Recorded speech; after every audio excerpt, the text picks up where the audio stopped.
All right, and we're here with one of my favorite new people in my life, Matt Walsh. Am I saying that right? Yeah. Vivi Vulture is in the house, and we're here with a new episode to talk about things vaporwavy and all things like that. Because I finally have a chance to have someone on the show where I can talk about stuff like that, and people like understand what I mean when I say like fucking oh shit, I forget the word, so we'll come back to that. Anyway, that's a great intro. How's it going, man? Thanks for coming on the show. Yeah, thanks for having me. It's going good. How are you? Fantastic. It's been a great summer and spring working on this new album with you, which has been fucking sick. Yep, it's been magical. Yeah, we're doing a collab album. Me as the dolphin of vaporwave, Lazuli Yellow, and you, the vulture of vaporwave, Vivi Vulture. You know, I love that name, but I'm pretty sure, isn't that new? Like, weren't you something else before Vivi Vulture? I didn't ever have a moniker, but I was really excited that I get to have one. I usually just use my full name, Matt Patrick Walsh, but having a moniker is way more fun.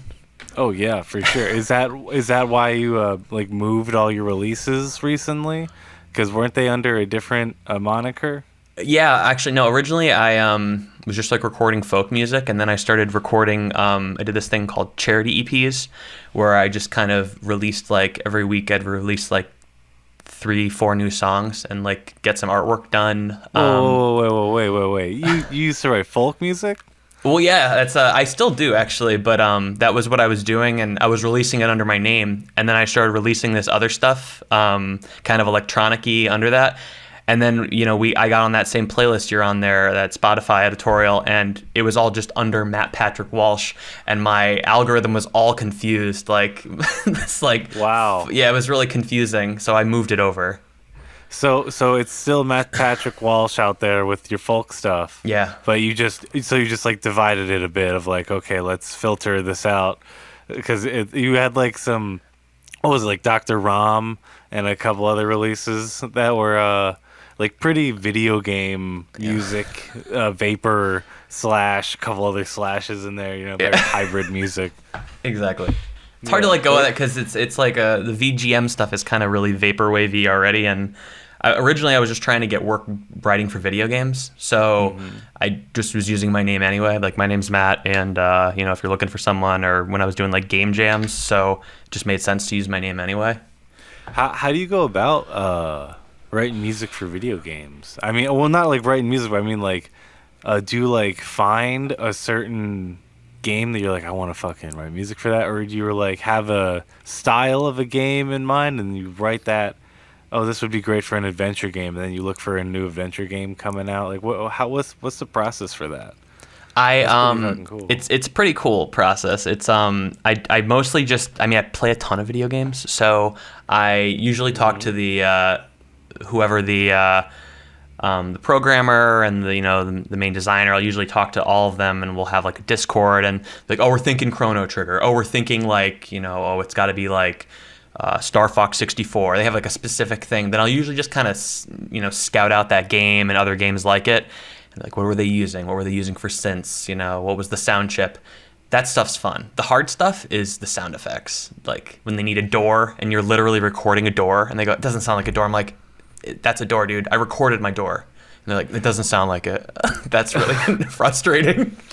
Yo, I feel like, oh, that's fun. That's got to be horribly frustrating and fun at the same time. Yeah. I always wanted to do like it for a game. I did it for like a few films. They needed like some sound effects, or like, you did some shit on the table, or like, you recorded like yourself walking in a field or some shit, Like, that was always an awesome experience. But like, doing the small stuff's got to be crazy.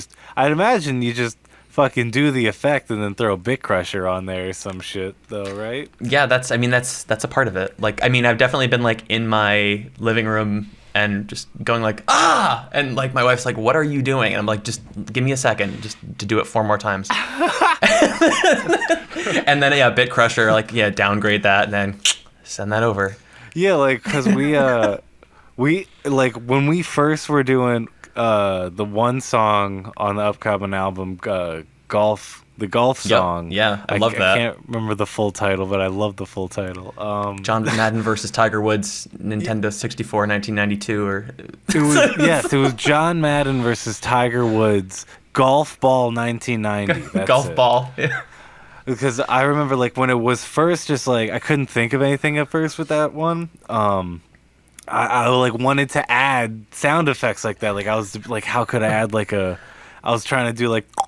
And make that be like a golf hit sound. I have those. I have like a tee off sound and a couple ones on Logic. But I'm glad of where it is now. It's like a big old slushy mess. Like instead of like just like a video game track with like a bunch of sounds in it. Like it's a real cool experimental track now. I love it now. But like when we first were doing it, I was just like, yo, let me see if I can do like a John Madden voice. And I was like, Birdie. And then just like you pitch that down like 1 or 2. And it's not you anymore, you know? It's like just one pitch. It's not you, especially if you're doing a voice already. Mm-hmm. And then so like you throw a fucking Bit Crusher and like a flanger on there, and it's like totally Super Nintendo. And I fucking love that. It was so much like exploration on this album we had. You know what I mean? It's so much, and it's so good that we both were kind of like video game nerds. I feel like when we were kids, so it kind of helps that you have like a legit Dreamcast, and like I have a SNES, and you know we're both still playing that as adults now probably. So it's like that. That nostalgia is what this entire genre is, and just I can't imagine there's one artist in the vaporwave genre that does not play or did not play retro video games. Yeah, that's half the aesthetic. It's either like your actual like DJ that got experimental, right? You know what I mean? Like right. Like actual, you can like do crazy shit in real life, and then you're just like, let me get weird, and you're like, yeah, this is a dope like vapor mix, now. Right. Like, and like the 9 out of 10 people like are bedroom producers, I feel, and like yeah, they're definitely just like.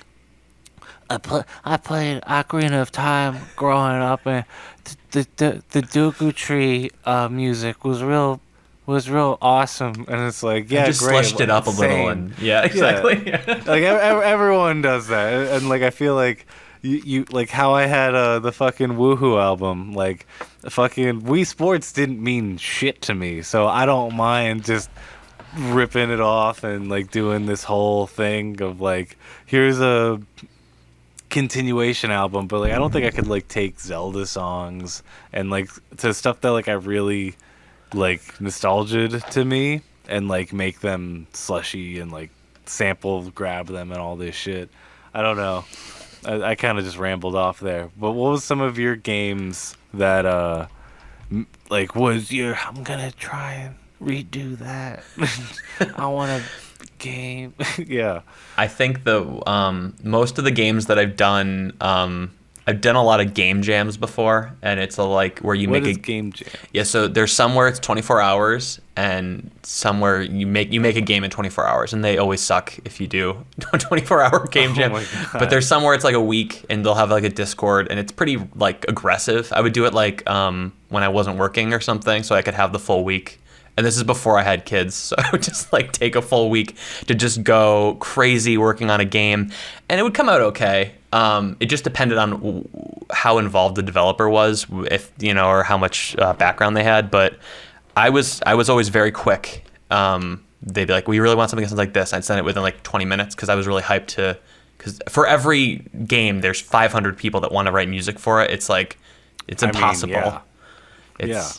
I've only had like 3 actual commissions where they paid me to give them money or give them music rather, and then I could say bye to ever posting it or selling it or anything like that. They just owned it, and otherwise it was just what's it called?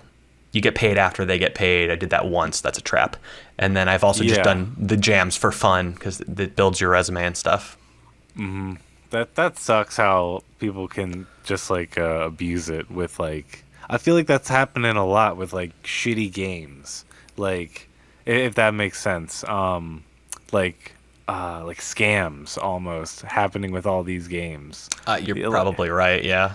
Like I can't. I've been watching like all these like fucking let's plays people and playing these like shitty games on Steam, and like half of these games are like Bitcoin or like coin miners. Like they like sit on your computer and mine in the background and shit. Oh my god. And because like you hit accept, it's like you're not reading that shit. No. And so yeah, it's crazy how so much is contrived from fucking video games today, and that's really cool that you got paid 3 times. Thanks, man. Like how out of the 3, like how many did you knock? Like we was like 100 out of 3, I think the most I made was 3 out of 100.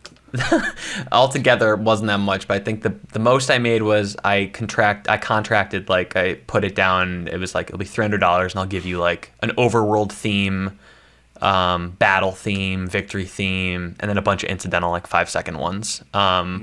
And then and basically like you're never talking to me again because you have what you need, and I literally couldn't do anything with it. I couldn't even post it on a Bandcamp. It's just until the game came out, rather. And then well, that's weird because like I feel like I guess it's just these deals or something because like you see C418 releasing Minecraft, you see the person that did a million people do it, where it's like you can pick up the album on Bandcamp. And I have a feel like I have the Splunky soundtrack and shit, like, which is a great game. Yeah, so it is really good. What kind of games were your like inspiration, like growing up? Like, was some of your like, I like big time spender games? Like, I always talk about Sonic Adventure 2 and shit, and like in the Chow Garden. Like, I think that was the only game I spent over a year trying to get this fucking Chow to be God mode, and it never got God mode, and then it was just a stupid fucking Chow, and I gave up. Yeah, that was. I'm still pissed, Yeah, I still have my own frustrations from being 11 and throwing my Game Boy across the living room. All the God, what games were every game that had good music, I was always drawn. I still like get the chills when I don't know if you ever played GoldenEye 64. That was when I was older, but like, oh my god, you're probably too young, honestly. God, so much GoldenEye 64. Yeah. I am a god in GoldenEye 64. Give me the fucking colored pencil. I'll fuck you up. Like, I'm talking about the AK-47 is a goddamn colored pencil, and I love that fucking game, dog. Don't even. That's the best. You go in the one room with the sticky bombs, and you just fuck it up. You just keep putting the sticky. That's what we would do. I loved that. That game is so addicting. I still get the chills when I hear that bunker music. It's like, oh my god, it's so good. And then all the SNES games, like all the Final Fantasy VI. That soundtrack is so good, and the Chrono Trigger one, all the Sonic music, all that Sega Genesis music is. It always drives me. I'm like, oh man, we should do an FM track. But then you realize like FM synthesis is like more complicated than like neuroscience. So FM synthesis. It's so Jesus confusing.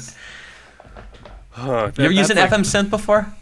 That's like the basically circuit. You're working with like digital circuits, right? Yeah. Like, oh my god, I know. I've seen pictures, but like I couldn't tell you what the fuck was going on in any of those pictures.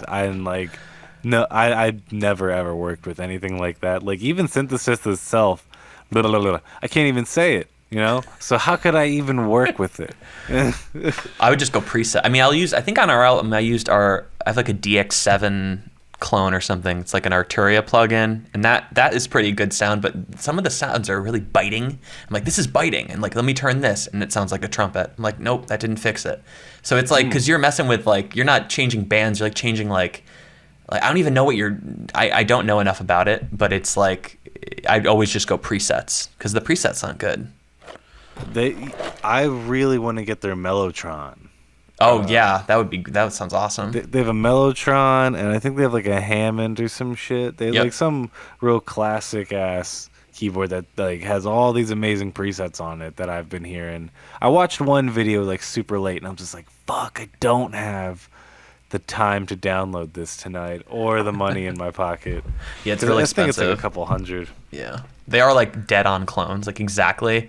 But yeah, that's so how expensive. I feel about the Universal Audio clones. Like I don't even know what to call them. You know, the plugins that the Apollos come with, the UAD plugins where you have to like have one of these interfaces to run them. Yeah, because the chips in the interfaces give it like an extra boost or some shit. It's fucking worth it. Because like I use the LA2s at the station that I work at, and like we've used them a bunch, and like hearing them just like boom click onto a track, it's like breathtakingly like the same fucking vibe and warmth, and kind of brings it all up. It's just minus patch bay noise, real shit. Yeah. Minus room noise, minus all the buzz and bullshit that comes with plugging something in and plugging something out, and then recording that when it's just like bam. Yeah. Like it's crazy. You have to have that shit in a bus. It's really worth it. So they're really getting good with these plugins where like you don't have to have rack gear at all. It's just for fucking show. I want that. I want that so bad. I want one of those Apollos so bad. Yeah. I want to get a better one. Like I feel like I can't do much with just like the two inputs. It's really awesome, but like I have to like use this like other external thing, this Focusrite Octapre John, where it's like 8 plugins. That's really nice, and I got a Snake for my drum kit, but yeah, you do have a it's drum all basic. Kit. Yeah, way in the back over there. God. It's all mic'd up nicely. Oh man, I gotta send you a pic. Took me like all night to like mic it up and like plug it into the Snake, and it's just like this one cable across the room. It's so perfect. I was gonna say, isn't that crazy that? Well, I mean, I don't know. I think you did for that song Dolphin Bird or one of them.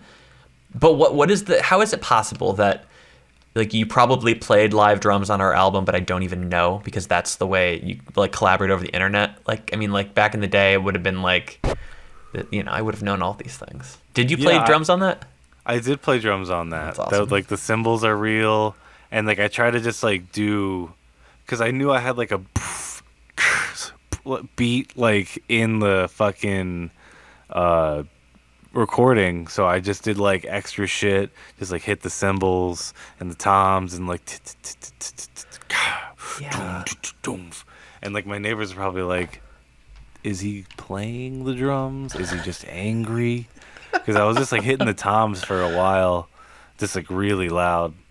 And yeah, I don't know. I love using real drums when I can. I'm trying to write like a bunch of like indie stuff, like live band stuff right now, so right on. That would be definitely a necessity, because you can't use a fucking loop for that shit. No. Nah. And there's no good loops out there for like, you have to like spend fucking money to get loops that sound like real, and I don't want to. Yeah, drums are tough. MIDI drums are tough, but I mean, if you can finger drum, I love finger drumming. I like doing it for like obvious finger drumming stuff when it's like, you know, but when it's like trying to be a live kit, like I can't do that. I bought Perfect Drums, Perfect Drummer or whatever. I just know Addictive Drum. I've never heard of that one. It's just like a really good is it Contact? Finger drum live kit sound. It's not Contact. I use it for like simple loops now, or like demoing. Mm-hmm. But I did release a song using it, and like it sounds real, because I like fucking really tried to jam on a keyboard, fingering out the drums.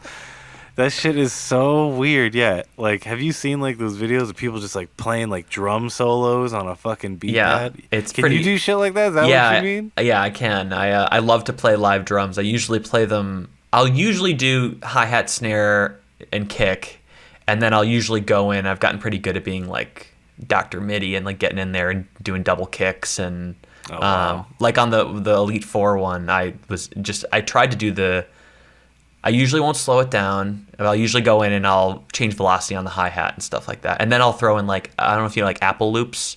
They're pretty solid, honestly, in Logic. I'll go and I'll grab like bongos and stuff like that, and that'll be like, actual audio. But putting it in for real the first time is so much more fun than putting it on a grid, in my opinion. Oh yeah, for sure. Like there's definitely a different, because you're putting yourself on the track.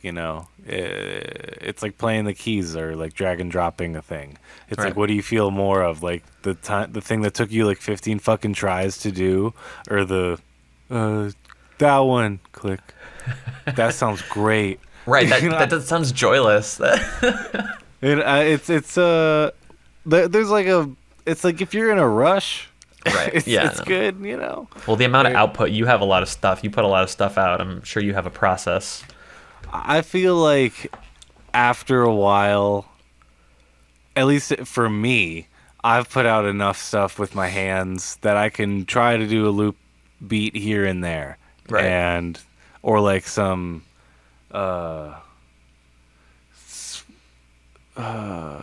funk. Damn it, I can't think of the thing. Like, what is like Angel's music where it's like all sampled based? Like, what is that called? Well, it's all slush wave, but You know what I mean? It's like classified as like taking something and plunderphonics. That's it. right. Like Couldn't fucking think of it. James Ferraro. Yeah, like, but you could say Angel's music is plunderphonics. Right. Yeah. Totally. And that's what I'm like. Oh, like I can take a stab at doing some of that and not feel like I'm cheating, because I've already made like 3 organic vapor slush albums without sampling a damn thing, Yeah. And so I like doing stuff like that. That's you could always do the opposite, like hybrid. Take like a ton of already established things and then put the drums in yourself or things like that. I've always, that's the thing I think I'm going to hop on soon, is like doing like drum overdubs of like songs that don't have drums. I think that'd be fun. Oh, that's like Aphex Twin songs and like Boards of Canada songs and fucking, what was the one that I really want to do? Have you ever listened to like C418's like Bandcamp? No. He's got like some great albums on there, like some really cool ambient. I think you would love them too. It's like electronic ambient house. They go all over the place. And the one album, Little Things, is like the best album to drum to. Anytime I hop on drums and I'm like, I need to freshen up, I put on Little Things on my headphones, and it's just like the perfect, because there's like all this movement. There's bass, there's leads, there's chords, there's percussion. There's no main drum part. There's like right, like on like bongos, but like there's no like hard hitting shit, so you can just like wail on top of it. Jealous of you. I want a drum kit in my house. It's so fucking fun. Definitely like the number one thing I pick up whenever I start playing drums. Do you have anything you like to jam to like that? I definitely do. I usually will throw on like old well, actually, I do this a lot with some of my like private students I work with. I'll give them like jam tracks. They want to learn like a specific solo to something, and then we'll find those. And so I'll take like the break from like Hotel California, and there's no like that's all not there. It's just the B minor chord with the whole rhythm section, and I'll just play solo after solo what it could have been instead. Damn. Yeah, and usually on the piano rather, because I have a really weird piano that can like do that. So I have it's a Yamaha, it's a silent series, so it has a pedal in the middle that you can it just has a totally different thing it does. You push it down, slide it over, and then the piano makes no sound, and it's only MIDI. It's so weird, and I was like, "There's no way this is going to continue to work," but it hasn't broken yet, and you can basically play with headphones in, which is great if I want to play at full volume. That's awesome. Yeah, so I usually jam like that. I'm that's definitely on my list of like things I need to have in the studio. Like I don't have a full keyboard like that. You know. Oh yeah, what do you do for keyboard? I was curious what you do. I have this little guy. I'll actually show you. Yeah, we're doing video. Everyone listening to the podcast. No, you're not gonna see it. I've seen that one before. Yeah, it's Novation, like a contact Novation thing. Launch Key 25, and I do most of it on there. I did like so many albums on a Korg Mini because that has MIDI control too.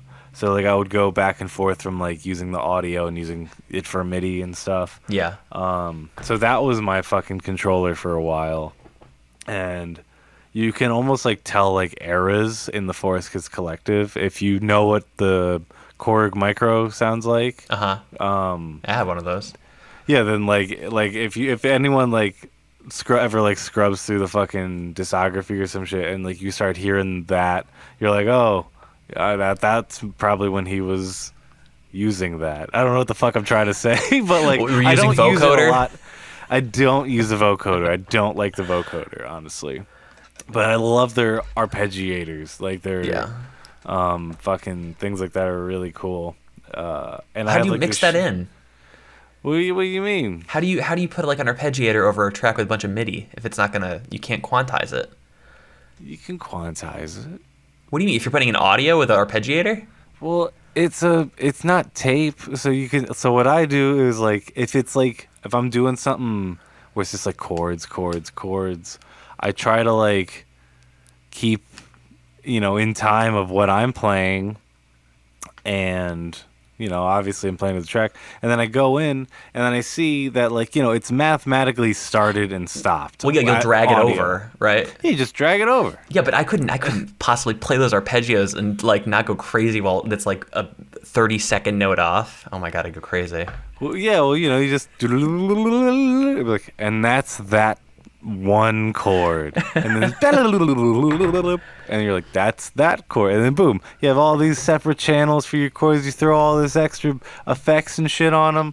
I don't know, like I'm always up to like do stuff extra when it comes to music because it's like there's a lot of why not. Yeah, and like I felt like I was always at a point where I had limited equipment, and like as soon as I got like a DAW where it was like, yeah, you can have unlimited tracks. It's like, what are you, unlimited tracks? Yeah. Well then, I'm gonna try and have 20. It's like, what the fuck?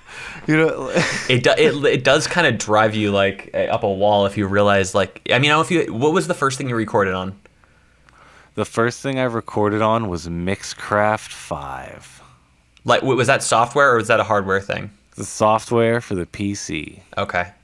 And it's basically PC GarageBand. Okay.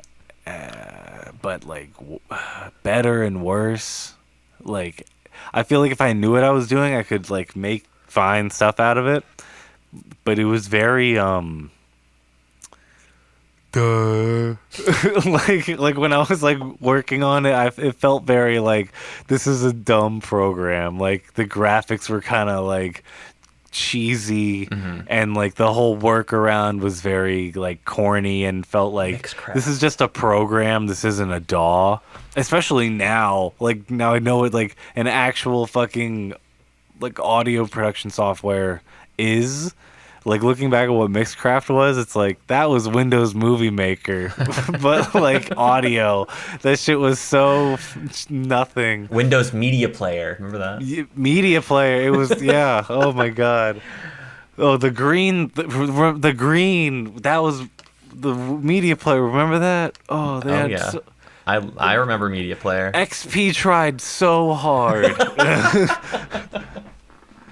I think I still have that. I had when we were using those shots for the for that video, I was using I had like a Roland 8-track I got when I was like in 8th grade. I think I used like like all the money I had and bought it off the floor of a music store, and there's no instructions, no box. I just got the floor model, like $100 off. Oh my God, it was so confusing. I used to call, the whole band would call Roland on the phone in a different country, and we'd be trying to talk to them like, how do you bounce tracks? Because you couldn't, like, I mean, when I was in 8th grade, like, one person's on the going on the internet was a whole thing. I don't think our phones were going online then. It was so fun. And then before that, when I was like in 6th grade, I had a 4-track, which was actual tape. So if you take I don't know if you ever used one of these before, but if you take the tape, you probably know. You take a tape, you try and put it in your like a car or something like that. You hit play. It's not going to play because you can still change the levels.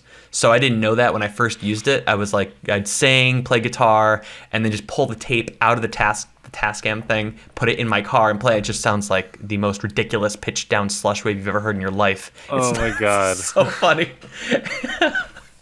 And bouncing on that thing is so hard because if you set, like, you used to do, you couldn't do anything with drums, but if you wanted like bass guitar and vocals, and then you have those 3 laid down, you'd have to like bounce the vocals and the guitar together to track 4, have one open, then whatever levels you had for 4 are set. You cannot pull anything else up or down, and then you can go and do a 2-track drum thing, bounce those together to 1. Oh my God, it was so complicated. But the music you'd make from having those limitations was insane, because then you get something like Logic, Ableton, and it's like you have limitless possibilities. You go insane.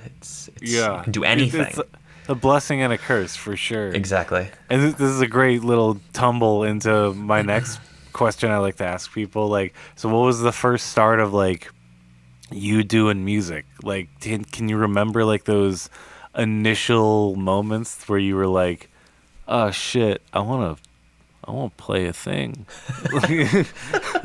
Yes, I can. I think it was definitely when I like started playing guitar when I was like, I think like 5th grade or something like that. I played like trumpet in the band and stuff, and I was like, I want to play more than one note at once. And yes. So I was like, let's switch over from the monophonic. Let's go polyphonic. And I think I played at like a school art show or something like that. And that was just really, really cool. And I was singing and stuff. And from there, it's just kind of learning every instrument basically.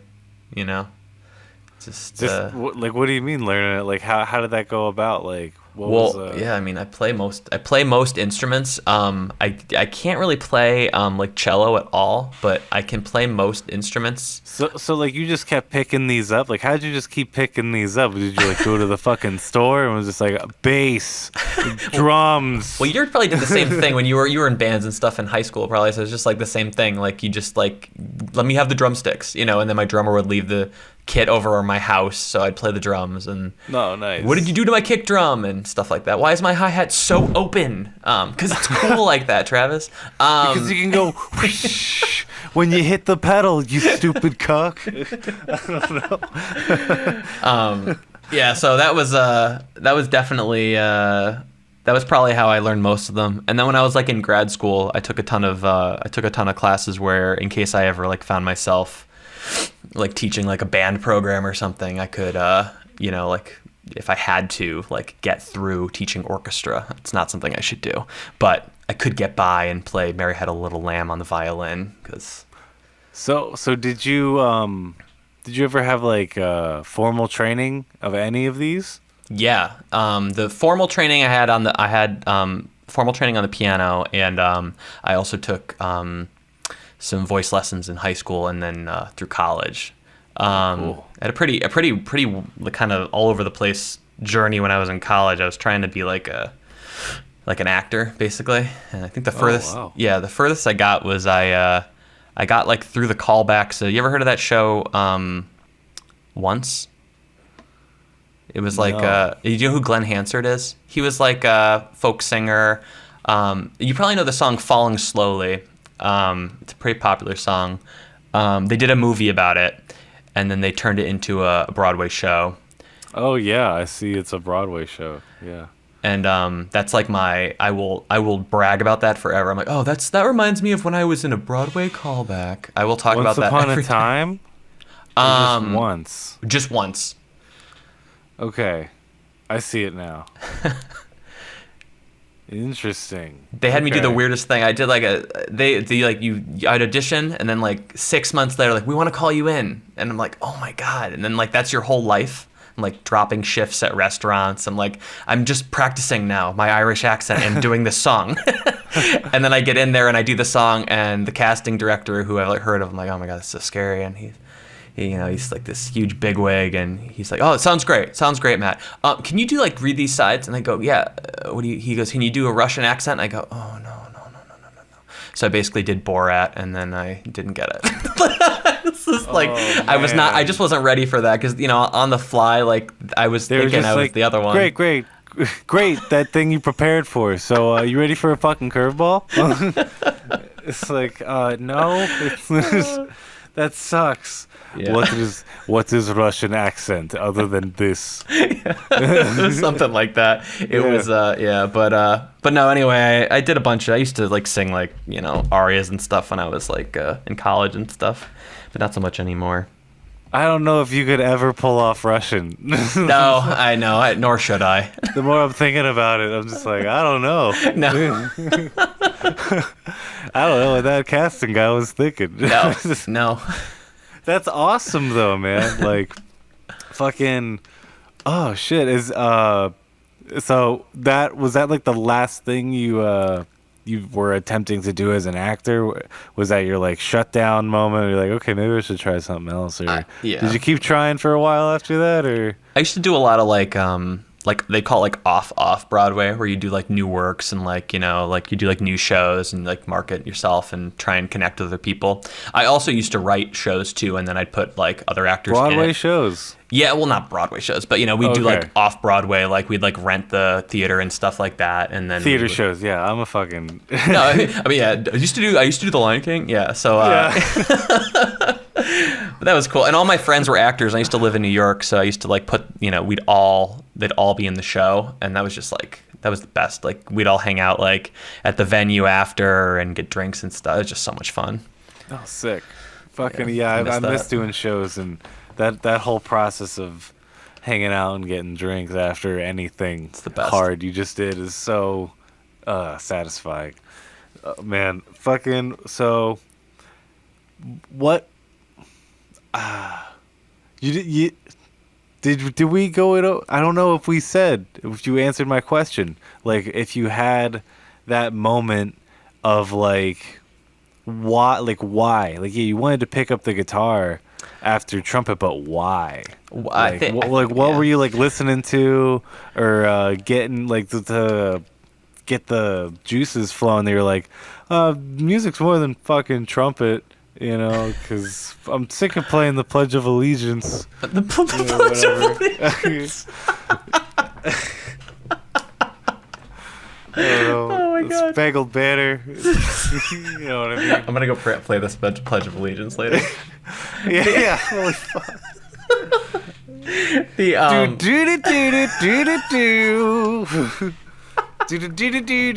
do. Oh my god. That's really funny. I think I was just feeling like when I had like my 4-track when I was pretty young, like, I mean, I was probably like 11 or 10.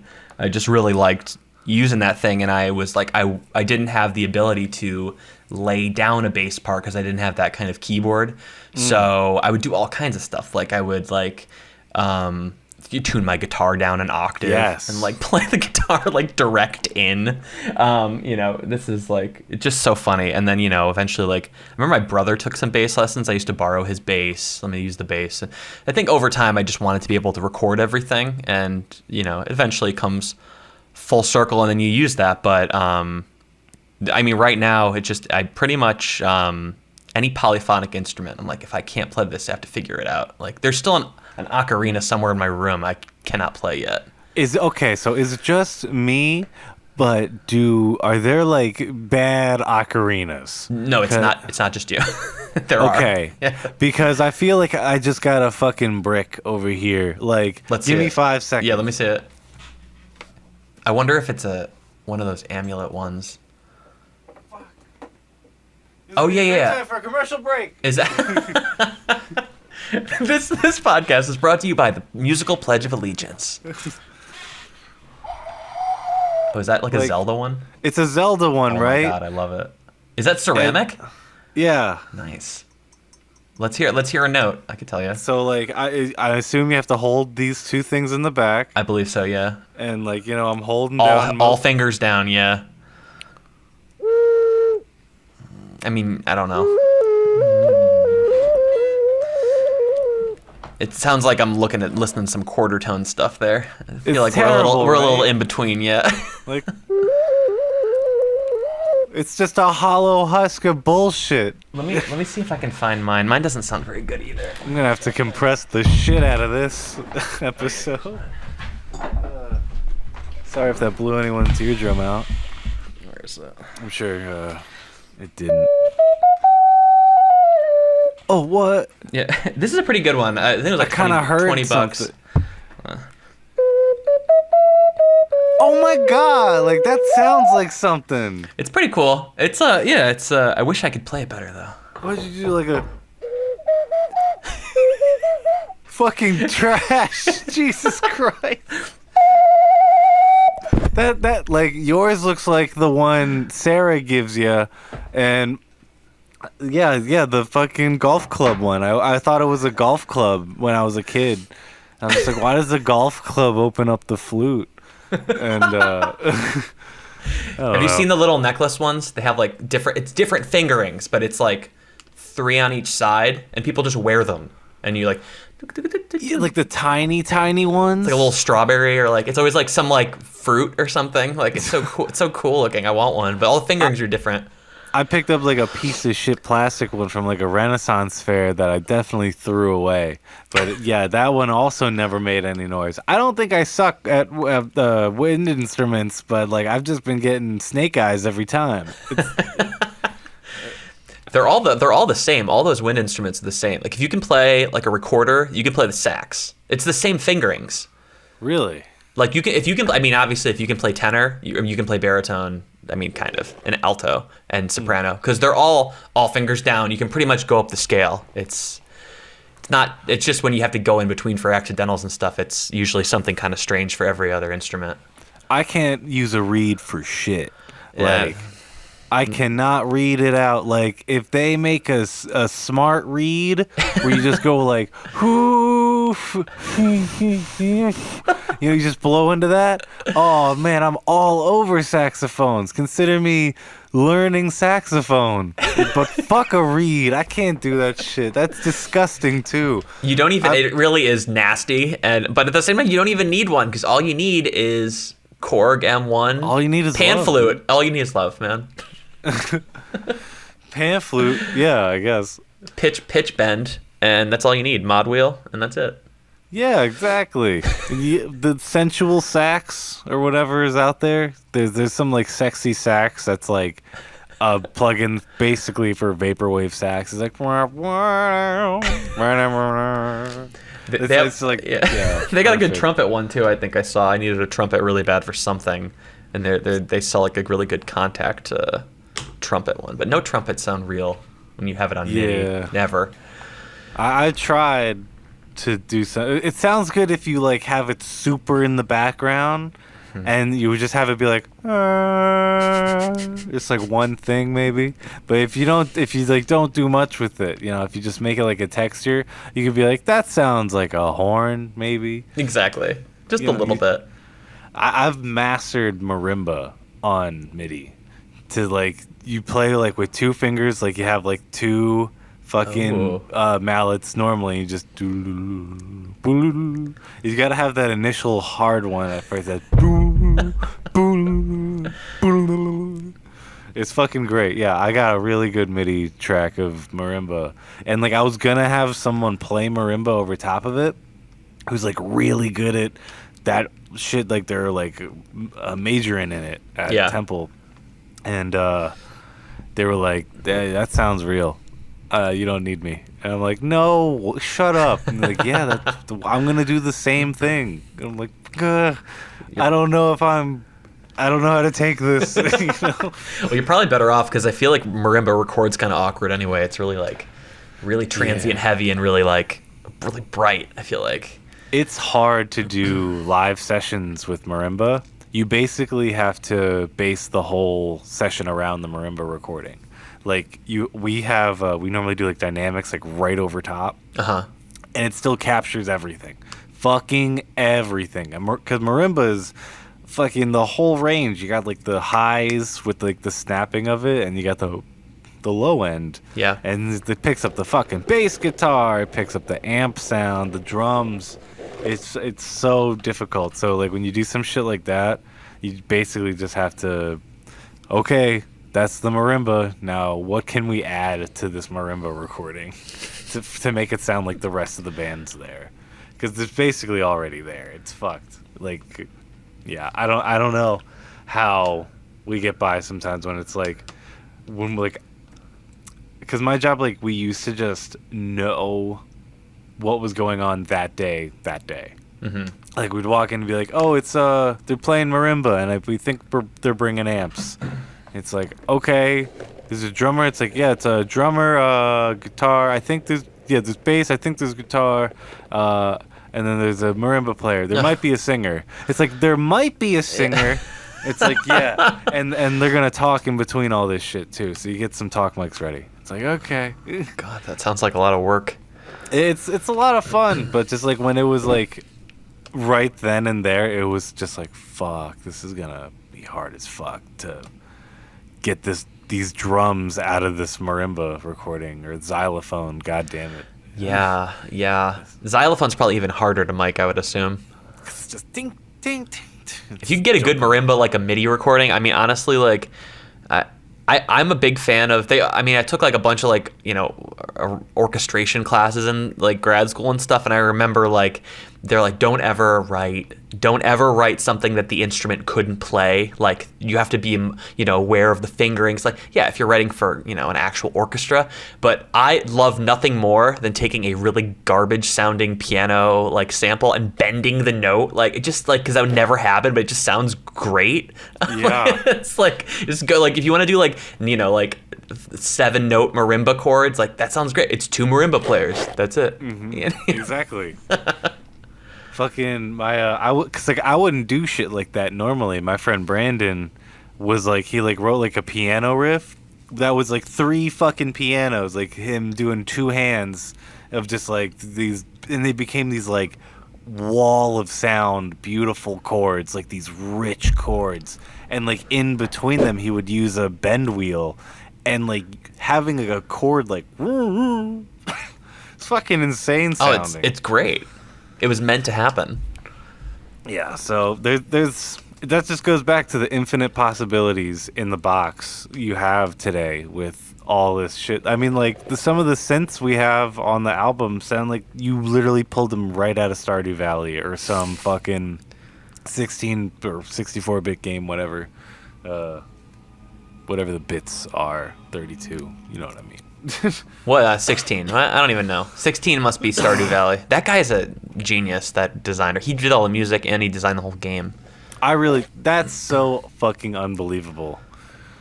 I was just playing it again. I cannot stop playing. I've been playing that, and it's got a little time, so I was playing Breath of the Wild, which that'll take me the rest of my life apparently. But Stardew Valley is so good. On the other fucking podcast, my buddy's girlfriend just fucking finished it 100% or whatever, and like Breath of the Wild. Yeah, pretty sure Katie finished it 100%. Fucking, I don't know how. It's like I'm at like 20%, and I'm like about to fight Ganon, and it's like, wait, I thought. That's the other thing too. You can't stop. Like if you like, I think 4 different areas you have to go to, and you have to you got to kill 1 in each area. I think I killed like 2, and then I got into like Stardew Valley, or I was playing I think I played like Dark Souls on the Switch, and I beat that actually. But then I came. Whoa, nice. Oh my god, so hard though. On the Switch? Yeah. Like when I was doing what's his name? Have you played it before? No, but I've always seen gameplay of it, and I've always wanted to play it. It's really fun, but it's very punishing. But when I was at I can't remember the guy's name. It's a simple sword fight, but it's really ridiculously hard.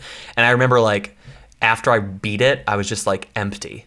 I thought I was gonna feel amazing, and the credits roll and there's not much, and then they just go dun dun, new game plus, and the enemies are just harder, and I was like, this is life. This is like insane. The moment I went back to Breath of the Wild, I couldn't remember what I was doing, so I started over. I'm trying to get the paraglider. Breath of the Wild? Yeah, I don't remember what I was doing, and I can't possibly start over, or I can't possibly continue. I have no idea what to do. I forgot. Yeah, I've kind of given up on that game. I didn't beat it. I'm not gonna beat it. Fucking Stardew, I'm taking a break. I'm like a millionaire, and I'm saving up to get the golden clock. That's $10 million. And do you go to the desert? My wife loves playing it too, and she goes to the desert all the time. Oh yeah, I have I'm so like god tier mode. Like I'm trying to 100% at this point. Like I have like all the warp totems, so like I don't have to take the bus. You just go right to the thing, and then I have like the home wand where you just and I'm at my front door. What is It's that? fucking ridiculous. I had a horse. What's this? What are you talking about? Yeah. You get like warp totems after a while from the wizard, and the horse is great, but after getting the home wand from Krobus in the fucking sewer. Spoiler alert, everyone. Yeah, right. I still don't know what you're talking about, but yeah, apparently you're spoiling something. You just rip that shit right home. It's so good. Oh my God. There's one person that's going like, hell yeah. Yeah. Warp totems. Probably, yeah. The obelisks, yeah, they're cool. Oh my God. I'm playing Roller Coaster Tycoon. Oh my God. I re-downloaded Roller Coaster Tycoon 3. And I've been having a fucking blast because I wanted to play Sims Theme Park. Remember that? Yeah, those games are great.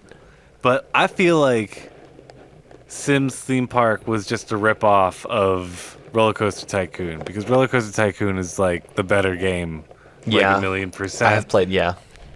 And yeah, there was just better sound effects in Sims Theme Park. I just remember it being like fucking stupidly like loud of like dinosaur effects and bullshit. Well, what are you playing it on? Are you playing it on Steam? Yeah, I have a PC upstairs that me and Katie play PC games on in the living room. Ugh, I want a gaming PC. That sounds awesome. Yeah, it's not the best PC, but it definitely gets the job done. Yeah. It can like run shit. Like I'm playing in like games that have like I press a button and it's like jump, and it's like okay. It takes like a whole second sometimes, and so you have to like degrade the quality a bit or like be on a smaller screen because everything in that PC is like 10 years old. I'm trying to get some new stuff for it soon. I'm jealous. I want one. Yeah, dude. Fucking I'm probably gonna get Katie one as a gift soon or some shit. So she's got her own and I can have my own. Yeah, that's got to be hard sharing. It's not that bad. But we make it work. Fucking what we've been talking a lot about games, but I wanted to go into really quick about some musical inspirations. If you wanted to share what you've been listening to lately, and you still never answered my question of what you were listening to back then as a kid. I'm sorry. When I was a kid, I really liked. I had my guitar teacher. He. I think I told you this. He used to tour with. Sorry, my beard keeps hitting the mic. He used to tour with Yes. I think he did a solo tour with Steve Howe from Yes. Oh my God! So that was like, That's I mean, I didn't. It was so cool. I didn't know anything about Yes because I was so young, and he's like, "Oh, you should listen to Close to the Edge." And little did I know what I was listening to when we were talking about "And You and I." Oh, it's so good. But that stuff was so good, and I remember telling like, I think I told like my band teacher or something like, "Have you heard of Yes?" He's like, "I think so. I know Roundabout." Like it's just like nerd. He's not a true believer. Like, have you heard of Tales from Topographic Oceans, bro? Like, because there's just like that's a good fucking one. That's all that stuff is so good. I only know the two albums though. I only know like Fragile and Close to the Edge. Really. Yeah. No, that's even though I have a bunch more on vinyl that I need to get to. Like I found them at a record store for like cheap as fuck or something. I forget where I got them. I just have them now. But yeah, Yes is sick as fuck. They're so good. Any other because like I like doing this to kind of like see what were those breadcrumbs to lead you to where you are today. Definitely all that prog rock stuff, because my all my like training was kind of based. It's like, oh, it's kind of like this Yes song, or it's kind of like this Gentle Giant song, or it's King Crimson song. So that's every once in a while, like if we work on a track and you're like, why is it missing a beat? I'm like, oh, because it's in 7 for a sec. Like, so things like that come from listening to that type of music. But then like all the kind of stuff that's more melody driven is just based in like all the pop punk stuff that we used to listen to when we were like middle school, high school. So that was like a huge part of, when I was a kid playing guitar, that's all the music I listened to, Blink-182 and all that stuff. Oh yeah, anyone that actually listens to the show is like, here we fucking go. Yeah. With Paul talking about the fucking Blink-182 again on the goddamn show. Is that a common theme? Oh, I just don't shut the fuck up about it, because like I like say every day, every time I can, or it gets brought up in conversation, on how fucking amazing Self-Titled is by Blink-182. And how that shaped like my whole... That was like a breadcrumb of like, oh, you can do anything on an album. Because like I would hear like, metal bands or like fucking shit on the radio, and then like my dad would play like Metallica or classic rock albums, and I'm like, oh, cool. So that's I get it. Albums are cohesive, you have a song, maybe there's like a acoustic track in there, and then like maybe something crazy at the end, and that's an album. That's what you fucking do. And then I listen to Self-Titled, and it's like, whoa, like that's a really interesting acoustic song, I Miss You, on that album. And like, that's really fucking cool, because there's nothing like that in their whole discography, nothing even fucking close. And if you even just look at the 2 songs before that, those are so weirdly written songs. Like, Obvious is in drop D or some shit, and it's like down, down, down, down, down, down. You're like, holy fuck, here we fucking go. and just like the ambient fucking interlude and Asthenia, having Robert Smith on the album, the guy that makes you start the album, start the band in the first place, like fucking what an album. And that was just so like a holy fuck. That is do whatever. Yeah, no, that's a really good example of a group that had a very gifted. I mean, this is not a hot take, but I mean, this is not a new hot take, but a very gifted musician in the group that guided the rest of the group very clearly. I mean, like, because obviously every drum fill, every strange interlude that just felt a little off, but like, oh wow, this is actually fantastic, is all Travis Barker just being a ridiculously talented drummer and being able to keep time under any situation of any antic that's going on with the band. Obviously they had another drummer at some point, but like, I mean, that is no, like that was the thing, like when they got Travis, they started writing like the same shit, and like Travis started like playing kind of like what Scott Rayner, the first fucking drummer, was doing. And Travis was like, you gotta like switch it up, man, or like, make it bop, or like do something different. And Tom was like, that's your job.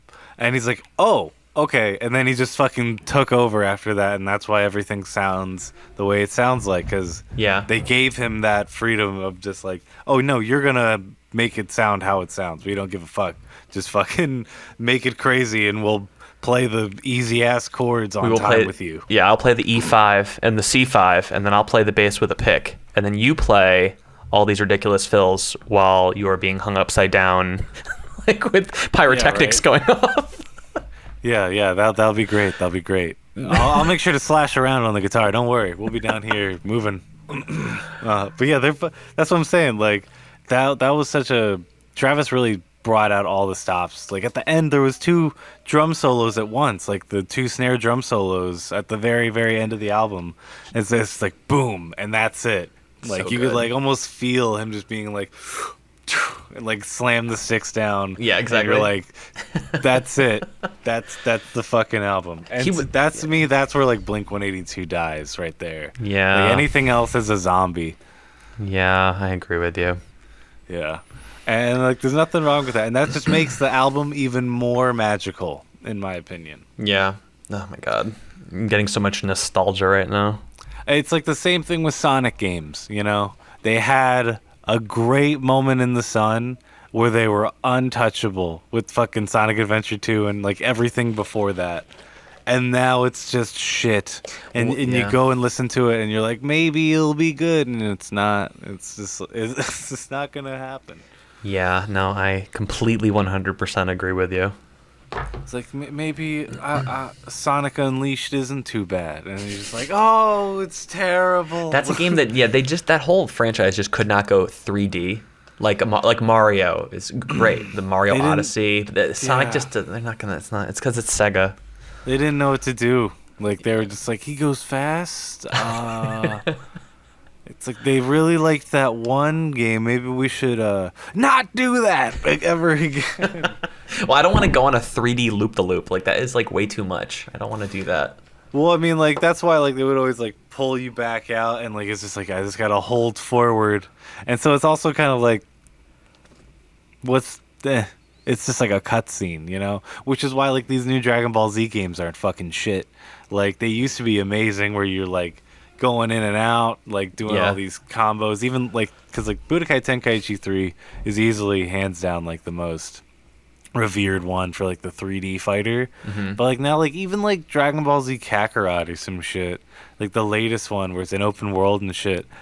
Garbage. Like I watched Oni play it for like 5 minutes, and like you just hear like the same It's like if that happens in your game, you did it wrong. Like if you have like a 5-second fighting loop and the game is about fighting, you fucked up. Yeah, no, that's that's literally like when I started playing Diablo really late in my life, and that was like every time my wizard would go, I can't do that. I can't do that. I can't do that right now because I don't have any mana because I'm spamming a key. I don't have any. You can't do that. I can't. I wish I could do that. That's what it is. Give us another word for the guy. I wish I could do. That's great. I wish I could do that. I cannot do that. What's what was like the scariest game you've ever played? There are like legit games, like I think there's a game called Outlast I played. It's like an actual horror game. I can't actually play that straight through. It's too scary. Like it's all black like the whole time, and I can't even tell where I'm turning. Dark Souls is pretty grotesque and pretty grim. But if it wasn't for the bosses being so like, I mean, when you get like, I think there's one part where I was like fearing for my like sanity when it's Ornstein and Smo. It's two bosses coming at you at the same time, and one's like a tank and one has like a spear and he's really fast, and you have to take them both out and pick who. No one can decide who you're supposed to take out first. I had actual fear every time I'd enter that room, and the boom boom. I played that for like I don't know, a day. I was in a state of dread when I was playing that. I finally beat it, and I was screaming, and Emma is like, you need to turn that off and go outdoors. That's how I was with Cuphead. Like, Cuphead was the scariest game for you because it's so hard? No, just like, I was just like that, like, that game's so and, like, hard. thinking about it for days, the fucking dragon in the clouds or whatever. Oh my god, so hard. Yeah, I couldn't even finish that game. I'm still like halfway through it. I can't. You gotta 100% it, man. Platinum. Yeah. No. Yo, you know what's another? I know it's so much video games, but you know what's another really gross game, but it's so good? Is Binding of Isaac. Have you ever played that? Oh my god, yeah, I love Binding of Isaac. That game is amazing. Game. It's so good. It's like everything you love about the old Zelda games into some gross fucking arcade game. I don't even know, but it's gross as fuck, that's for sure. And good music. Yeah, I love the music. I used to have the soundtrack to the original Binding of Isaac, because now there's like a newer one that's like 8-bit looking. It's like degraded. Yeah, it was like a Flash game before that, right? Yeah, it's like clean. It was like clean, rounded, and now it's like gritty and pixelated more, which is cool. I fuck with that. But I've been playing I'm on Observation Duty. Have you heard of that game? No, what is that? Oh, man, that's the fucking creeper. It's like you're literally sweeping between like these fucking different cameras in like a house or an apartment. And like as you keep sweeping through, like different stuff will change as time progresses, or like move, or like people will be there. Oh, is this like scary, or it's like a creepy game? It's like kind of creepy, yeah, because it's all just like still shots of like an empty house, and then like you move, and then like the chair is turned. No, thank you. Or like there's like a fucking thing there, or like whatever. It's like paranormal activity. Yeah, you're like, oh, the shampoo's floating, and then you go like to the fucking corner, and you're like, object move in the bathroom, send, and then like it like fixes it for you. You have to like catch them all. Basically, it's like active I Spy. What's it called? What was it called? I'm on observation duty. Is that what's it on? It's on Steam. There's like 3 of them, and yeah, that's been like a good focus for me. I'm trying to beat that 100%. That shit's hard as fuck. I might get that. That sounds good. I don't know, just like with nothing going on lately with the fucking like COVID still, you know, I feel like I haven't been doing much. I've still just like taking it easy, being in the public in general. Same.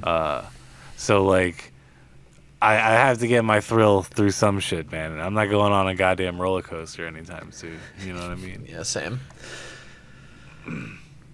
All right. Well, I think there's a few more minutes we could have on here. Let's talk about the fucking album and just shamelessly plug that a bit. Yes, please. So like I've rambled a little bit about it. Why don't you tell me your process and like how like you felt this whole thing went for you? Because like how was this compared to previous collaborations and whatnot? I'm curious on how I was as a collaborator. Well, you know, am I too cluttered? Am I too much?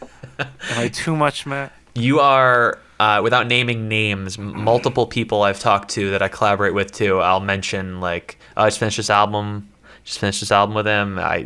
Everyone. He's so good to collaborate with. So organized, very open-minded. Those are the big things that I've heard multiple times. And I mean, I definitely agree. Honestly, so many stems I sent you were things that I was working on, and I was like, this sucks. This is frustrating. And then I would like look at it, I'm like, let me try really hard to get the stems that sound good in this and see if we could turn it into something. And every time you're like, this is great, man. This is awesome. This is like a golf game. Like, it is? Oh, cool. And all of a sudden it's like the whole track. I'm like, oh, cool. So I mean, like, obviously, like, someone who can see what the collaborator brings to a table, like you, is going to have success and be able to create. It's when you find yourself with a collaborator who is, I see it this way. It has to be this way. No, you're not getting it. It's like this. And I mean, there are people like that, and that's always hard. But you know, I think in general, my process is just to don't throw anything away. Yes, and that's exactly what I think we both did. You had multiple stems where you're like, I don't know what to do with this, and I was like, I see gold in this. And we did the same thing where I was like, I heard this is some cheesy MIDI track. Could you do something with it? You're like, yeah, this could be the opener. This could be like just like great, you know. So that's definitely my process, and obviously I think we worked well together. So I think there's maybe some more to come, man. Yeah, for sure. I definitely see like doing a series of shit in the future that like could be called like Dolphin Bird. Yes. And, the Dolphin Bird series or something like that. Because I've been thinking about that. That's a cool name. That's a great name. I love that name. But I don't need another alias. So like we could just make it a series or some shit, which would be cool. Well, how many aliases do you have at this point? Fuck, I don't know. I have a list right here. Isn't it like 20 something? So it's 27 minus 2, 3. So it's like 24. What? But like 25 because I just put out like a new baby music, sleep music fucking album. What are you talking about? Baby. What do you mean what? Send that to me for my kid. Is that real? Yeah. Look, if you look up Lolo by like LOLLO by like BYE, That's a me Mario. If you look up Lullaby Bedtime, it's probably the only way you're gonna find that. Is it on Spotify? Lullaby. It's on Spotify. It's on Bedtime. Apple Music. Wait, please spell it one more time. LOLLOBYE.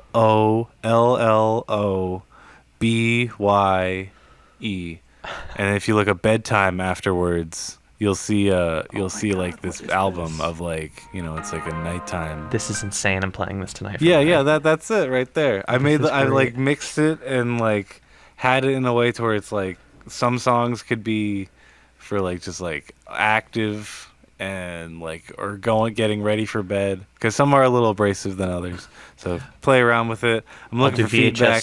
Memories by the River. I'll play that one tonight. That's a good one. They're all pretty calm though.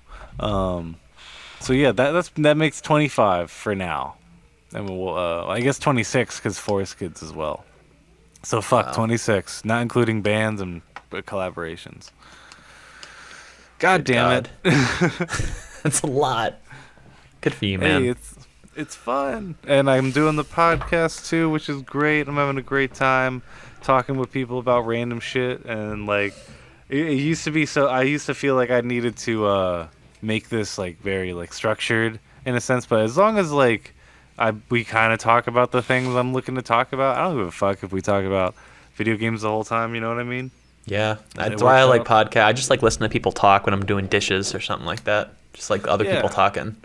And if you're doing the dishes right now, listening, you miss a spot. Yep. Anyway, thanks for tuning in. And where can we find your stuff? All my stuff is you can either look it up, just type in Vivi Vulture. It's on Spotify. It's on Bandcamp. And if you want to listen to any of my folk stuff or any of my other stuff, you just type my normal name, Matt Patrick Walsh. Awesome. You heard it here first. And we got a new album coming out on Global Pattern that will have tapes available and possibly VHS on October 1st. So keep an eye out for that and pre-save all that shit. I'm sure there'll be a link somewhere on my profile on something. Sorry, very big brain fart. Okay, great. Thanks so much for tuning in, everyone, and we'll see you next time. See ya.